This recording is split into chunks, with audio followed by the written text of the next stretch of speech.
Let's go over how you can use Affinity to create this geometric pattern using a single repeatable tile that you see here. So I'm going to open up a new document, and I'm going to size my document at 1000 by 1000 pixels and click Create. I'm going to turn on Vector View, and I'll come over here to the Vector Environment, and then I'm going to come up here to the View menu, and I'm going to choose Grid and Axis. In the menu, I'm going to tick the Show Grid box, and that's going to make a grid appear on the canvas. And I'm going to choose the basic option. And for spacing, I'm going to change this from 64, which is the default. I'm going to change that to 100. And then I will click the Close button. Now we want to make sure that we have snapping enabled. So come up here to the top right where this magnet icon is and make sure you have that enabled. Mine's already enabled, so I don't have to click it. I'm going to leave it as it is. If yours isn't enabled, just go ahead and click on that. And then I'm going to click on the Shapes tool and I'm going to grab the Circle and Ellipse tool. And I'll come over here to the Color tab. I want to remove the fill from this color. Right now it has a white fill. I'm going to click on this red slash to remove it. And I'll come over here to the Stroke tab, and we're going to start off with a 60-point stroke. So I'm going to type in 60 and press Enter. And then I'm going to snap my cursor to the center of the document where the vertical and the horizontal axis meet. And then I'll click and drag, and then I'll hold Command and Shift, or that would be Control and Shift if you are on Windows. And I'll bring this out until it snaps to the first grid line outside of the center point like that. So now I'm going to come over here to the Layer menu, and I'm going to right-click that and go to Duplicate. And again, I'm going to hold Command and Shift, or I'm going to click and drag and then hold Command and Shift, and then scale that out until it snaps to the next grid line. And I'm going to repeat that process until we have 5 circles. So right now we have 2. Here's 3. Whoops, let me undo that. Here's 3. I'm going to repeat this one more. Right-click, duplicate, click and drag, and then hold Command and Shift. Snap to that outer grid line, and I'll do this one more time. And then the final circle will be on the edge of the document like that. So now let's grab the Selection tool. I'm going to select all of these circles, and I'm going to go to Vector and choose Expand Stroke.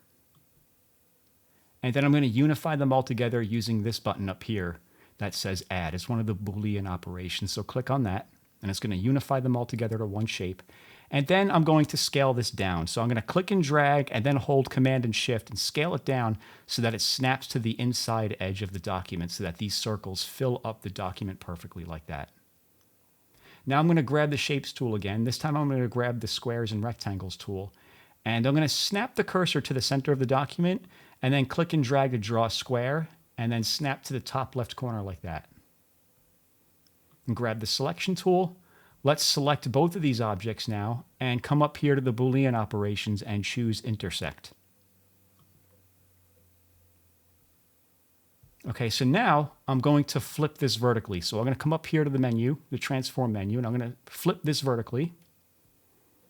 And I'm going to snap this down here to the bottom left corner. And now I'm going to change my grid.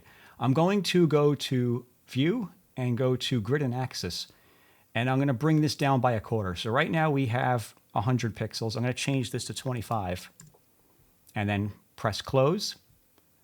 And then I'm going to scale this down. I'm going to hold Shift and click and drag this handle right here and bring that down about that far. Let me zoom in on this. And I want to make a duplicate of this. So I'm going to come over here to the Layers menu, right-click and go to Duplicate. And I'll move this duplicate copy out of the way. And I want to flip that vertically and then horizontally. And for this object, I want to place this right about here. I want to place this in the bottom left corner. And then I want to take the original object and hold the Shift key and bring this up and to the right until it snaps with the 3rd ring. Right now, this is the 1st ring, the 2nd ring, and this is the 3rd ring. We want the 3rd ring touching the top of the outer ring of this object out here.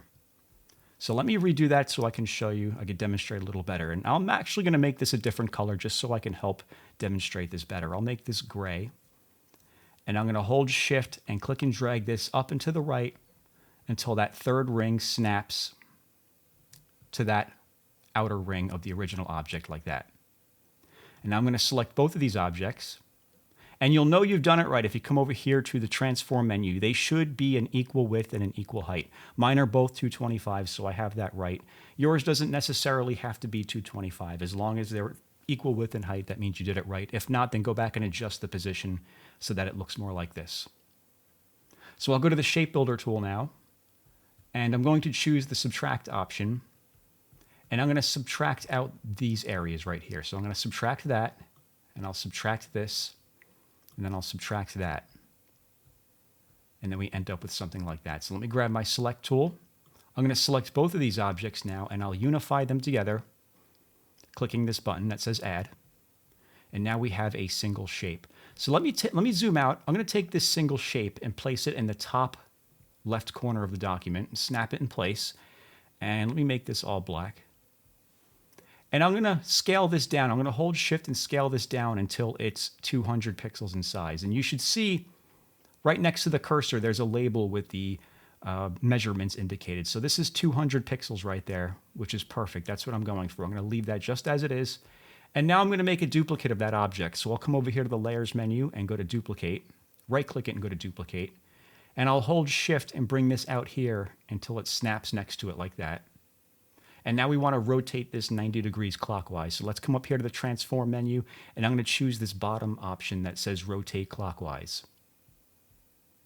Now I'm going to take both of these, I'm going to select both of them, and I'm going to duplicate them. Instead of using the Layers menu, though, I'm just going to hold the Option key, or that would be the Alt key on Windows, and then just click and drag them down like that, and hold Shift at the same time to lock it in place as well. Lock it onto the vertical axis.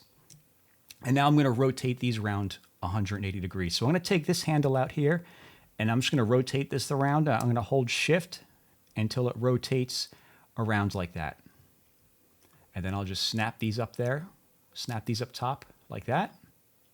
And now I can take all of these four objects and add them together using the Boolean operation. And now we have a single repeatable tile that we can repeat infinitely, and it'll create that seamless pattern. So let me demonstrate how to do this. I'm going to scale this down. Let me try that again. Let me scale this down, and we're going to scale this one down to 200 pixels. Let me make sure it's snapped. There we go. If you have your grid enabled and snapping in place, and it should be able to scale down to even numbers like that. And now with the object selected, I'm going to press the Enter key. And it's going to bring up the Move Duplicate menu, which is right here. I'm going to come over here to where it says horizontal, and I'm going to change this to 200 pixels because that's the size of the object. I'm going to input 200, and we're going to tick the box that says duplicate.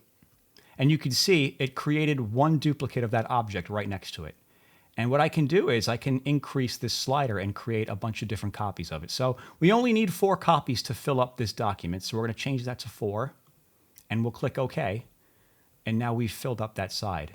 And in fact, let me come up here to View, and where it says Show, I'm going to turn off Grid. We don't need Grid anymore. I'm going to take all of these objects and add them together. And with them selected, I'll press the Enter key. And we're going to do the same thing only on the vertical axis. So let's move this 200 pixels. Let's tick the duplicate box, and let's just change this to 4. And click OK, and now we have repeated copies of the pattern like that. And if you want, you can select these all and merge them all together, and you get the idea. You now have a single pattern or a single tile that can be repeated infinitely to create this geometric circular pattern using Affinity. If you found this lesson useful, be sure to check out my Affinity Masterclass. It's a collection of over 80 videos where we go over all of the tools and features in the Affinity app, and I explain what they are and demonstrate how they work. Kind of like how I did in this video. We even have a private community where you can ask questions, get help from me anytime you need it, and share your work to get feedback from the community. By the end of this course, you will have everything you need to become a master of the Affinity app. I'll have some information about that down below if you want to check that out. And as always, thanks for watching.